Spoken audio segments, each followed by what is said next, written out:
আসসালামু আলাইকুম। আচ্ছা, আজকে আমরা মূলধন বাজেটিং ও বিনিয়োগ সিদ্ধান্ত চ্যাপ্টারের একটা গুরুত্বপূর্ণ অঙ্ক নিয়ে আলোচনা করব। এই অঙ্কটা অনেকগুলো ধাপ আছে, আমরা একটা একটা করে ধাপ করার চেষ্টা করব। তো বলা আছে, একটা কোম্পানির কোনো প্রকল্পের প্রাথমিক খরচ 50,000 টাকা, করের হার 40% এবং সরল রৈখিক পদ্ধতিতে অবচয় হিসাব ধরা হয়। 5 বছরের প্রত্যাশিত নগদ প্রবাহ নিম্নরূপ। প্রথম বছর 10,000 টাকা, দ্বিতীয় বছর 15,000, তৃতীয় বছর 14,000, চতুর্থ বছর আবার 15,000 এবং পঞ্চম বছর 20,000 টাকা। এটা হচ্ছে, আমি একটা ক্যালকুলেটর রাখলাম, এটা হচ্ছে আমাদের অঙ্কের দাগ। এখান থেকে আমাকে অনেকগুলো করতে বলছে, অনেকগুলো অঙ্ক করতে বলছে, অনেকগুলো ধাপ করতে বলছে। যেমন পেব্যাক পিরিয়ড নির্ণয় করতে বলছে, গড় মুনাফার হার নির্ণয় করতে বলছে, নেট বর্তমান মূল্য বের করতে বলছে। আমরা সবগুলাই করব। তো এর আগে আমাকে কিছু অঙ্ক বুঝতে হবে, আমরা প্রথমে যে জিনিসটা শিখি সেটা হচ্ছে পেব্যাক পিরিয়ড নির্ণয় করতে। তো মনে রাখবেন, আপনাকে যে অঙ্কই করতে বলুক না কেন, আপনাকে প্রথমে নগদ প্রবাহ থেকে নিট নগদ প্রবাহ বের করতে হবে। আমি আবার বলতেছি, আপনাকে যেভাবে অঙ্ক করতে বলুক না কেন, আপনাকে প্রথমে নগদ প্রবাহ থেকে এই যে 10,000 টাকা আছে, এটা কিন্তু অরিজিনাল 10,000 টাকা না। এই 10,000 টাকার থেকে কিন্তু কর বাদ যাবে, অবচয় বাদ যাবে, অবচয় আছে। সুতরাং এখানে যে 10,000 টাকা দেখলেই বোঝা যাবে না যে এটা ইউজ করা যাবে। এখানের মধ্যে এই টাকাগুলো থেকে আমাকে যে জিনিসটা করতে হবে সেটা হচ্ছে নিট নগদ প্রবাহ বের করতে হবে। আমাকে এই টাকাগুলো থেকে প্রথম কাজটা হচ্ছে আমাকে নিট নগদ প্রবাহ বের করতে হবে। আর নিট নগদ প্রবাহ বের করার সূত্র আমরা গত ক্লাসে দিয়েছিলাম, আমি আবার আজকে দেখাচ্ছি, আপনার ভালো করে করার চেষ্টা করবেন, ঠিক আছে? তো আমরা প্রথম কাজটা করতেছি, ক নম্বর কাজ, পেব্যাক পিরিয়ড নির্ণয় করবো। কিন্তু প্রথম কাজ হচ্ছে ধাপ 1। আপনি ধাপটা মনে রাখবেন, প্রথম ধাপই হচ্ছে আপনাকে নিট নগদ প্রবাহ নির্ণয়। নিট নগদ প্রবাহ নির্ণয়, নিট নগদ প্রবাহ নির্ণয়। আছে নগদ প্রবাহ, আমাকে বের করতে হবে নিট নগদ প্রবাহ। আছে নগদ প্রবাহ, আমাকে বের করতে হবে নিট নগদ প্রবাহ। ঠিক আছে, বের করবো, কোনো সমস্যা নাই। যেহেতু এখানে 5টা বছর আছে, আমাকে প্রথমে 5টা বছরকে আলাদা করতে হবে। 1 বছর, 2 বছর, 3 বছর, 4 বছর, 5 বছর। ঠিক আছে, আমার প্রথম কাজ, এখানে আমি বিবরণগুলো লিখবো, এখানে 5টা বছর টাকা দেখাবো। এটা হচ্ছে প্রথম বছর, দ্বিতীয় বছর, তৃতীয় বছর, চতুর্থ বছর এবং সর্বশেষ পঞ্চম বছর। এই 5টা বছরের টাকা আমাকে দেখাই দিতে হবে। আচ্ছা ঠিক আছে, দেখাবো, সমস্যা নেই। প্রথম কথা হচ্ছে তারা কিছু নগদ প্রবাহ দিয়ে দিচ্ছে, এই নগদ প্রবাহ থেকে আমি বের করবো নিট নগদ প্রবাহ। আমরা প্রথমে লিখি নগদ প্রবাহ। নগদ প্রবাহ কত? প্রথম বছর 10,000, দ্বিতীয় বছর 15,000, তৃতীয় বছর 14,000, চতুর্থ বছর আবার 15,000 এবং পঞ্চম বছর 20,000 টাকা। এটা হচ্ছে আমার নগদ প্রবাহ। এই নগদ প্রবাহ থেকে আমাকে বাদ দিতে হবে অবচয়। নগদ প্রবাহ থেকে আমাকে বাদ দিতে হবে অবচয়। অবচয় বের করার সূত্র আমরা কালকে দিছিলাম, সম্পত্তির মূল্য মাইনাস ভগ্নাবশেষ মূল্য ডিভাইডেড বাই আয়ুষ্কাল। সম্পত্তির মূল্য কত? প্রাথমিক খরচ কত? 50,000 টাকা, মাইনাস ভগ্নাবশেষ মূল্য কত? 0। কেন 0? এখানে কোনো অঙ্কের কোনো জায়গার মধ্যে ভগ্নাবশেষ মূল্য বলা নাই। তাহলে নগদ প্রবাহ 10,000, 15,000, 14,000, 15,000, 20,000, এটা থেকে বাদ দিব আমি অবচয়। অবচয় বাই করার সূত্র হচ্ছে সম্পত্তির মূল্য মাইনাস ভগ্নাবশেষ মূল্য ডিভাইডেড বাই আয়ুষ্কাল। এখানের মধ্যে অঙ্কের মধ্যে ভগ্নাবশেষ মূল্য নাই, তাই 0 করতেছি। আয়ুষ্কাল কত বছরের জন্য আমরা করতেছি? 5 বছরের জন্য। তাহলে আয়ুষ্কাল হচ্ছে আমার 5।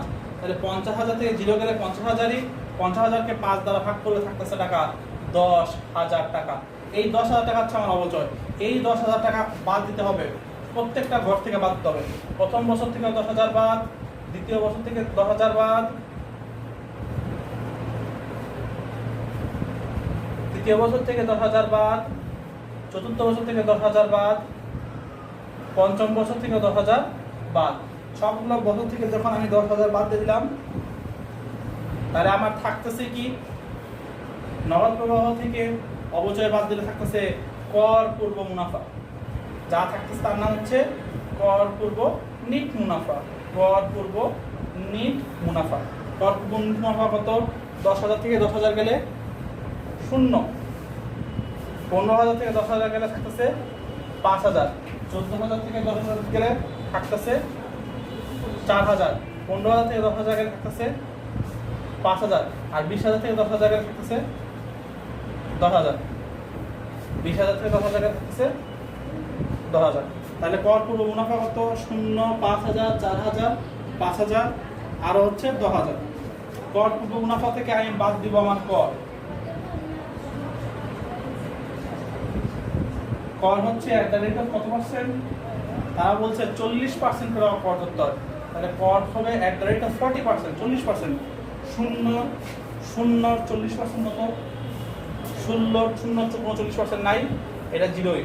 5,000 40%, 5 4 20, 2,000। 4,000 40%, 4 4 16, 1,600। 5,000 40%, 5 4 20, আবার 2,000। 10,000 40%, 4 10 40, 4,000। ঠিক আছে, এই করগুলো আমি বাদ দিব। কর বাদ দিলে যেটা পাওয়া যাবে সেটাকে বলা হয় কর পরবর্তী মুনাফা। কর পরবর্তী মুনাফা। কর পরবর্তী মুনাফা কত? 0 থেকে 0 গেলে 0, 5,000 থেকে 2,000 গেলে 3,000, 4,000 থেকে 1,600 গেলে 2,400, 5,000 থেকে 2,000 গেলে 3,000, এবং 10,000 থেকে 4,000 গেলে 6,000। এটা হচ্ছে আমার কর পরবর্তী মুনাফা। অর্থাৎ আমার কর পূর্ব নিট মুনাফা থেকে আমি 40% করে কর বাদ দিলাম, তাহলে আমার থাকতেছে কর পরবর্তী মুনাফা। কিন্তু এটাও কিন্তু আমার নিট নগদ প্রবাহ বের হয় নাই। আমাকে নিট নগদ প্রবাহ বের করতে হলে কি করতে হবে? প্রথমে আমরা একবার অবচয় বাদ দিছি, কর কাটছি, কর পরবর্তী মুনাফা হয়েছে, আমার কাজ হচ্ছে আবার অবচয় যোগ করতে হবে। আমাকে আবার অবচয় যোগ করে দেখাতে হবে। তাহলে অবচয় কত কত বাদ দিলাম? 10,000 করে। তাহলে এখানে আবার 10,000 অবচয় যোগ হবে, এখানে আমার অবচয় 10,000 যোগ হবে, এখানে আমার অবচয় 10,000 যোগ হবে, এখানে আমার অবচয় 10,000 যোগ হবে, এখানে আমার অবচয় 10,000 যোগ হবে। আচ্ছা, 10,000 যোগ করলে পর 0 সাথে 10,000 যোগ করলে কত থাকতেছে? 10,000। 10,000 সাথে 3,000 যোগ করে থাকতেছে কত? 13,000। 2,400 সাথে 10,000 যোগ করে থাকতেছে কত? 12,400। 10,000 সাথে 3,000 যোগ করে থাকতেছে কত? 13,000। 10,000 সাথে 3,000 যোগ করে থাকতেছে 13,000। আর 10,000 আর 6,000 যোগ করে থাকতেছে কত? 16,000। তাহলে আমার যে এখন বের হলো 10,000, 13,000, 12,400, 13,000, 16,000, এটার নাম হচ্ছে এটার নাম হচ্ছে, এই যে লাইনটা বেরিয়েছে, এটার নাম হচ্ছে নিট নগদ প্রবাহ। নিট নগদ প্রবাহ। আমরা যে জিনিসটা খুঁজতেছি এতক্ষণ ধরে, এটি হচ্ছে নিট নগদ প্রবাহ। নিট নগদ প্রবাহ। তাহলে নগদ প্রবাহ আমরা কিভাবে করলাম? নিট নগদ প্রবাহ নির্ণয়। আমার প্রথম কাজটা ছিল কি? আমার প্রথম কাজটা ছিল আমরা প্রথমে নগদ প্রবাহগুলো লিখলাম, লেখার পর এটা থেকে অবচয়টা বাদ দিলাম। অবচয় বাই করতে হচ্ছে সম্পত্তির মূল্য মাইনাস ভগ্নাংশ মূল্য নাই, এখানে 0 দিচ্ছি, ডিভাইডেড বাই আয়ুষ্কাল। 10,000 টাকা বেরোলো, 10,000 টাকা লিখলাম। তারপরে আমরা নগদ প্রবাহ থেকে অবচয় বাদ দিলাম, বাইরে হলো আমার কর পূর্ব নিট মুনাফা। কর পূর্ব নিট মুনাফা থেকে আমি কর 40% বাদ দিলাম, তাহলে আমার বাইরে হলো কর পরবর্তী নিট মুনাফা। কর পরবর্তী নিট মুনাফা আবার আমি অবচয় যোগ করলাম, তাহলে আমার বের হয়ে গেল নিট নগদ প্রবাহ। আর নিট নগদ প্রবাহ কত বাইরলো? 10,000, 13,000, 12,400, 13,000, 16,000 টাকা। আচ্ছা, এই কর 40% আমি কার উপরে কাটবো? কর পূর্ব নিট মুনাফার উপরে কাটবো 5,000-এ 40%, 4,000-এ 40%, 5,000-এ 40%, 10,000-এ 40%। আশা করি আপনারা অঙ্ক বুঝতে পারছেন। এটা হচ্ছে নিট নগদ প্রবাহ বের করলেন, আপনার নিট নগদ প্রবাহ বের করা শেষ। এখন আপনাকে পরীক্ষায় বললো, আমি উপরে জায়গাটা মুছতেছি অঙ্কটা বোঝার জন্য। আমরা প্রথম ধাপটা একটা জিনিস শিখলাম, আমরা নিয়ম একটা জিনিস শিখলাম, একটা ক্লাস শিখলাম, এই বিষয়টা হচ্ছে নিট নগদ প্রবাহ শিখলাম। এখন আমরা 2 নম্বর বিষয় শিখবো যে কিভাবে পেব্যাক পিরিয়ড নির্ণয় করতে হবে। এখন আমরা শিখবো কিভাবে পেব্যাক পিরিয়ড নির্ণয় করতে হয় যদি নিট নগদ প্রবাহ দেওয়া থাকে। যদি নিট নগদ প্রবাহ দেওয়া থাকে তাহলে আমরা কিভাবে পেব্যাক পিরিয়ড করব। এখন 2 নম্বর কাজ হচ্ছে পেব্যাক পিরিয়ড নির্ণয় করা। 2 নম্বর কাজ হচ্ছে পেব্যাক সময় নির্ণয় করা। পেব্যাক সময় নির্ণয় করা। তো পেব্যাক সময় নির্ণয় করতে হলে PBP payback period, payback period নির্ণয় করতে হলে এখন কিন্তু আমরা ওই 10,000 15 দিয়ে করতে হবে না, নিট নগদ প্রবাহ দিয়ে অঙ্ক করবেন। আপনাকে পেব্যাক সময়টা নির্ণয় করতে হবে কাজ কি দেয়া, নিট নগদ প্রবাহ দেওয়া। কর এবং অবচয় যদি অঙ্ক উল্লেখ থাকে তাহলে নগদ প্রবাহ দিয়ে অঙ্ক করলে হবে না, আপনাকে অঙ্ক করতে হবে নিট নগদ প্রবাহ দেওয়া। তাহলে এখন হচ্ছে 10,000, 13,000, 12,000, 13,000, 16,000। তো পেব্যাক পিরিয়ড নির্ণয় করার জন্য প্রথমে আমাকে বের করতে হবে ক্রমযোজিত নগদ প্রবাহ। আমাকে একটা কাজ করতে হবে কি, ক্রমযোজিত নগদ প্রবাহ বের করতে হবে।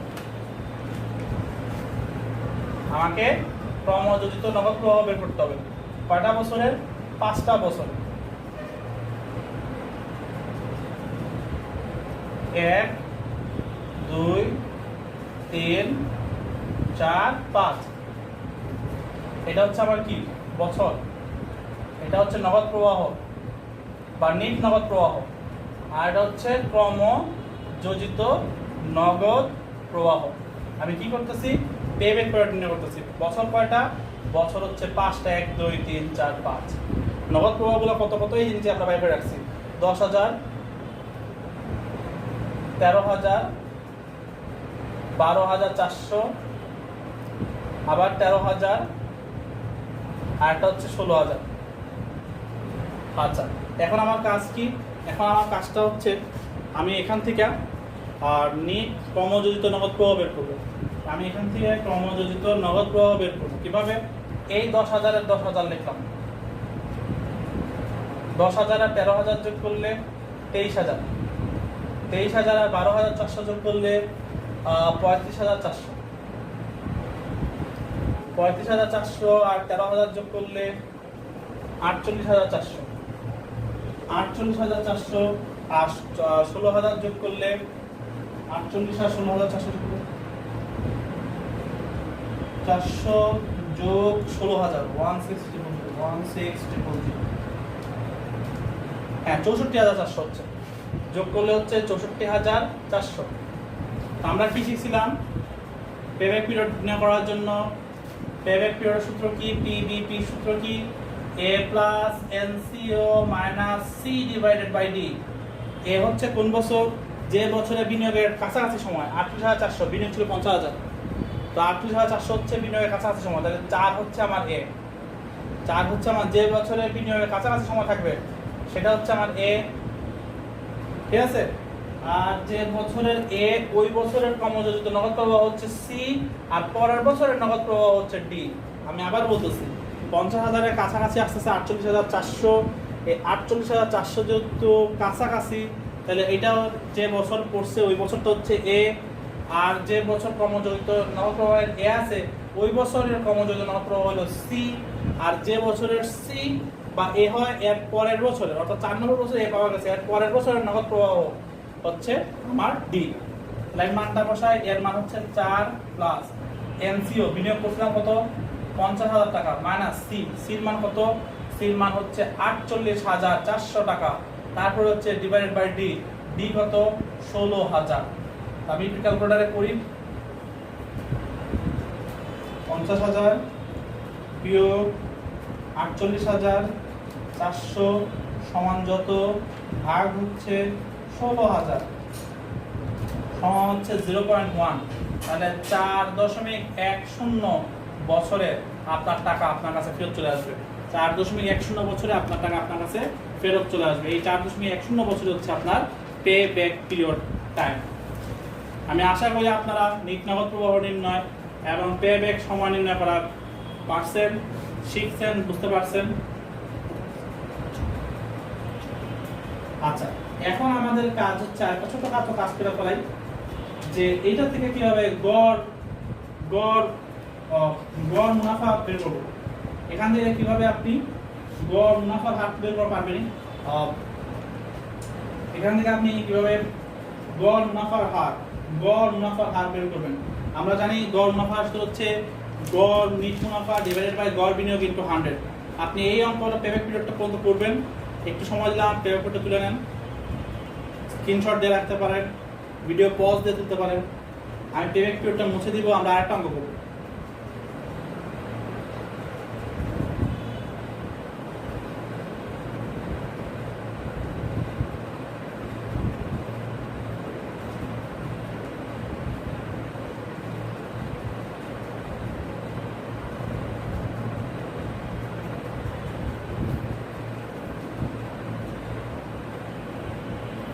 আচ্ছা, বুঝছি। তো আমরা পেব্যাক সময় বুঝছি। এখন আমরা শিখব গড় মুনাফার হার বা এভারেজ রেট অফ রিটার্ন কিভাবে বের করবে। এআরআর বলা হয় এটাকে। গড় মুনাফার হার নির্ণয়। গড় মুনাফার হার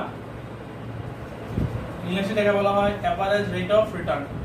এভারেজ রেট অফ রিটার্ন, গড় মুনাফার হার নির্ণয়। এভারেজ রেট অফ রিটার্ন কিভাবে বের করবে। এভারেজ রেট অফ রিটার্ন কিভাবে বের করব, ঠিক আছে। গড় মুনাফার হার সূত্র হচ্ছে গড় নিট মুনাফা ডিভাইডেড বাই গড় বিনিয়োগ ইনটু 100। গড় নিট মুনাফা ডিভাইডেড বাই গড় বিনিয়োগ ইনটু 100। গড় মুনাফার হার এভারেজ রেট অফ রিটার্ন, এটা সূত্র হচ্ছে গড় নিট মুনাফা ডিভাইডেড বাই গড় বিনিয়োগ ইনটু 100। তো এখন প্রশ্ন হচ্ছে আপনি গড় নিট মুনাফা বের করবেন কিভাবে।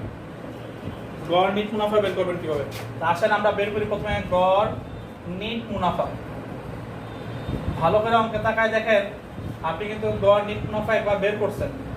একটা সরি অঙ্কে দেখেন গড় মুনাফা আছে, মুনাফা দেওয়া আছে। এই মুনাফা কিন্তু একটা মুনাফা, এটা একটা মুনাফা। আপনি সব সময় রাখবেন গড় নিট মুনাফা বের করতে কর পরবর্তী মুনাফা যাবে। কোন মুনাফা যাবে? কর পরবর্তী মুনাফা। আমি আবার বলতেছি, গড় নিট মুনাফা নির্ণয় করতে দুইটা মুনাফা আছে, কর পূর্ববর্তী আর কর পরবর্তী। মনে রাখবেন আপনাকে সরকারকে ট্যাক্স দিতে হবে, আপনি ট্যাক্স ফাঁকি দিলে হবে না। এই কারণে আপনি কর পূর্ব মুনাফা নিতে পারবেন না, আপনাকে ধরতে হবে কর পরবর্তী মুনাফা। তো কর পরবর্তী মুনাফা গড় বের করতে হবে। গড়ের সূত্র কি? সবগুলো মুনাফা যোগ করে বছর দ্বারা ভাগ। সবগুলো মুনাফা কত দেখেন তো, কয়টা বছর?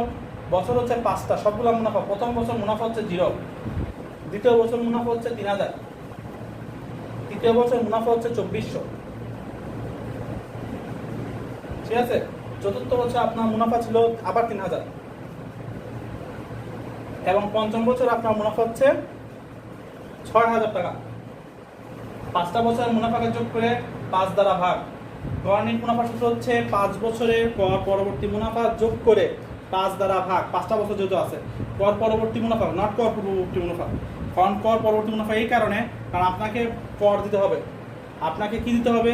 কর দিতে হবে। তাহলে 0, 3000, 2400, 3000, 6000 যোগ করলে কত আসছে সামনে একটু দেখি। 0 তো যোগ করা দরকার নাই। 3000 যোগ 2400 যোগ আবার 3000 যোগ আবার 6000 সমান হচ্ছে 14400। সবগুলো মুনাফা যোগ করলে হচ্ছে 14400। এটাকে আমি ভাগ করবো কত দ্বারা? 5 দ্বারা। টাকা দাঁড়াচ্ছে 2880।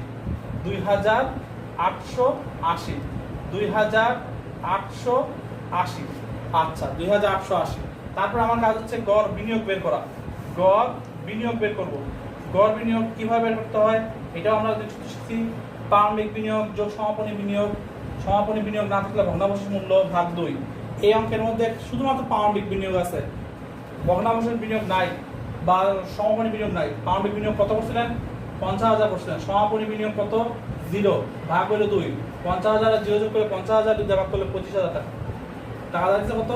25000 টাকা। 25000 টাকা। তাহলে গড় বিনিয়োগ হচ্ছে প্রারম্ভিক বিনিয়োগ প্লাস সমাপনী বিনিয়োগ ভাগ 2। এই অঙ্কে সমাপনী বিনিয়োগ বা ভগ্নাবশেষ মূল্য নাই, তাই 0 ধরছি। 50000 প্লাস 0 ডিভাইডেড বাই 2, তার টাকা দাঁড়াইতেছে 25000। এখন যদি আমি গড় মুনাফার হারটা বের করতে চাই, গড় মুনাফার হার করতে গড় নিট মুনাফা কত বের করছি আমরা? 2880। আর গড় বিনিয়োগ কত? গড় বিনিয়োগ হচ্ছে আমার 25,000। 2880 ভাগ 25,000 গুণ হলো 100। আমরা দেখি 2880 গুণ হলো 100 সমান যত, এটাকে ভাগ দেব 25,000 দিয়ে। 11.52% আমার মুনাফার হার। 11.52% আমার গড় মুনাফার হার। 11.52% হচ্ছে আমার গড় মুনাফার হার। আমি আশা করি আপনারা অঙ্কটা বুঝতে পারছেন। আদান পড়ে গেছে, আজকে আর পড়াবো না। আশা করি ভালো করে অঙ্কটা বুঝতে পারছেন। ভালো থাকবেন, সুস্থ থাকবেন। আলহামদুলিল্লাহ, আসসালামু আলাইকুম।